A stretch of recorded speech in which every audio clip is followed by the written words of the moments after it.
predisposed to become really fatigued with our partners. And this is important because there's lessons that we need to learn about the other person. Like, if I'm unreasonable and angry and selfish, are you going to leave? Are you going to deal with me harshly? Are you going to criticize me? Are you going to embrace me and hear me and listen to me, try to engage with my lived experience? Are you going to draw near to me even through my faults? Hey there, happy Friday. Pretty excited to announce we're doing a giveaway today. We're giving away a stay at the Hobbit Inn. It's this little hobbit hole nestled in the Columbia Gorge in Chelan, Washington. It's absolutely breathtaking. I've gotten to stay there before with my wife, and it's just, you have this incredible view of the mountains, and it's really secluded and super comfortable and really pretty, and it's just awesome. So we're giving away that. We're giving also away a gift card for dinner in town, and a few different books just on intimacy and connection and affection and relationships. And so if you have a loved one that you'd like to take on a romantic giveaway, make sure to jump into that. We're kind of scheduling it out. You'll work it out with the Airbnb host to schedule it out from when this lockdown is kind of all finished up with. And it might be a good retreat. It might be a good kind of refreshing outing outside of kind of being locked up in your house once this is all done. So make sure to check that out. Pretty excited about it. I was talking to my wife this morning about the giveaway and just kind of what I plan on talking about today. And I was telling her I was going to bust 2 relationship myths. And she asked me what those myths were. And I was telling her about them, and she contributed a lot. We had a really great conversation. And the first myth that we were talking about was just, that we get into this mode where we believe that we shouldn't have to force things in relationships. That if we're really in love, if we really are like the right connection, the right partner for that person, or they're the right partner for us, that it should be fluid and easy and feel like it should feel kind of effortless. That you shouldn't have to be in this mode where you're constantly in conflict and, missing each other's signals and kind of drenched in like frustration and irritation. It should actually just be fun and enjoyable, and you should want to anticipate and just like want to be around that other person and just cherish them, and that anything other than that, just overflowing affection, is maybe evidence for not being the right match, not being the right pair. And I think Paige really rightly pointed out that she's like, yeah, that sounds a lot like infatuation to me. And I've studied a lot on infatuation, just kind of the science of it. And it's pretty interesting when you're talking to somebody that maybe is a potential mate, a potential love interest. You're not just evaluating them with your mind, and you're not just asking them about hobbies and their interests or their favorite music or kind of their life goals. Your body is actually evaluating them too.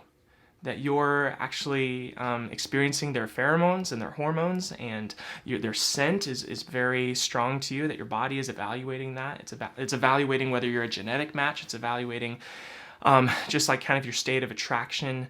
And when you kiss them even, just like the biological data that's exchanged within a kiss is tons of information that your brain is processing and understanding.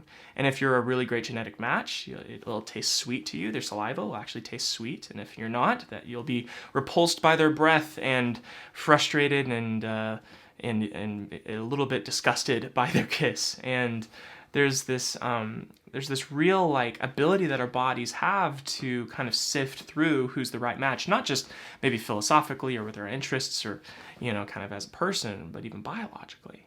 And that's pretty cool. One of the byproducts of infatuation and kind of assessing, once the body assesses that the other person, yep, this is a good match, I want to be involved with this person, is it heightens up oxytocin, heightens up dopamine, heightens up testosterone, all of these hormones that are really involved in engaging this like overwhelming like affection and infatuation with the other person. Can't get them out of your mind. You're just completely excited to spend time with them.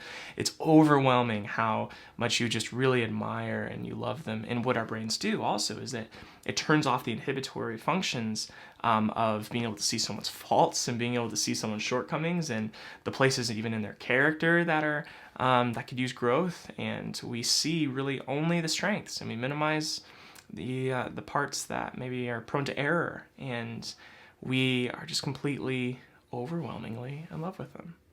And when you're in this experience, it's very easy to just be like, I can't even imagine being frustrated or distant or, kind of at odds with this person. I can't even fathom it. So people who are really overwhelmed by stress and conflict, they just must not be the right match, because for me, it just kind of feels effortless.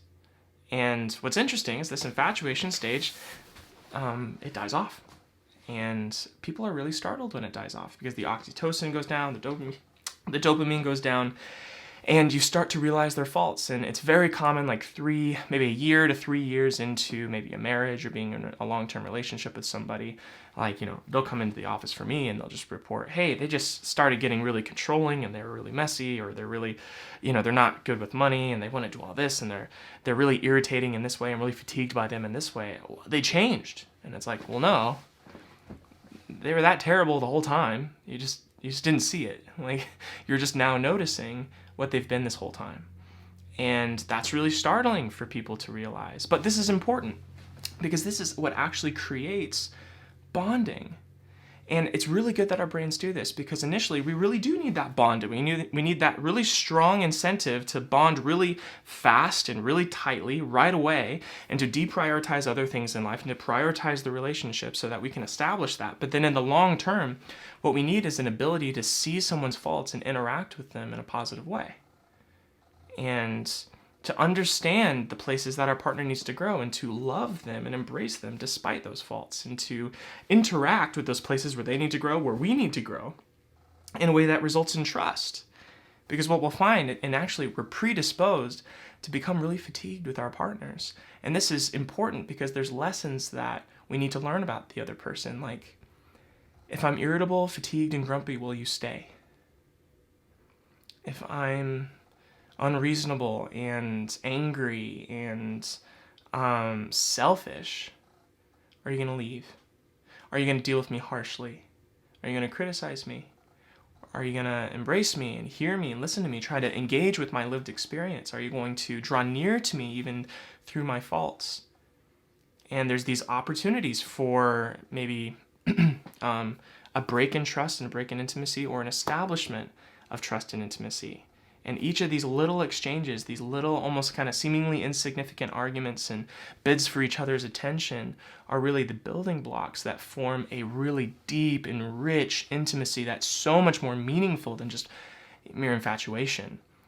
Because we feel loved and embraced and accepted, not just for our strengths, not just for all the ways that they think we're incredible, but for also in midst of our faults. Also in the midst of the places that we need to grow. And that is the kind of connection that I think all of us really deeply, deeply desire. It's the kind of connection that leads to a really positive parenting relationship, like a co-parenting, bond that kind of trickles down into really positive connections with children. It's something that builds a good society. When there's lots of couples within a civilization that have that kind of connection and bond, that's good for the whole world. It's good, every layer up, it is good. And so that is why our brains do that. That's why our brains are initially infatuated and then kind of get into this place that's fatigued, but then you build kind of slowly but surely into a place that's a lot more connected.